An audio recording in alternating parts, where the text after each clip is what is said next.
How to access Telegram cloud storage. Hello guys, this is Atticus and welcome back to another tutorial video. In today's video, I'll teach you guys how you can access Telegram's cloud storage. So without any further ado, let's dive right into it. The first thing you will need to do is, of course, open up your Telegram. After you open up your Telegram, simply head over to a text. And right here, you will see this icon on the left hand side of the text box area.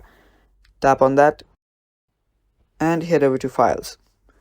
Now after you head over to files, you should see your gallery and select from files. Now this is your Telegram's cloud right here. Tap on select from files and you're good to go.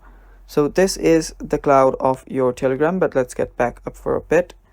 And after you're here, if you scroll down on your settings, you will see Telegram Premium. Now what Telegram Premium does is unlimited cloud storage.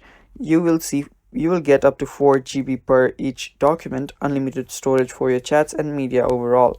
Now you can simply check that out, and yeah, if you get the premium, you will get access to the unlimited cloud storage of Telegram. And yeah, that is how you can access Telegram's cloud storage. Thanks for watching guys. That is all for the video. Stay tuned for more, and bye bye.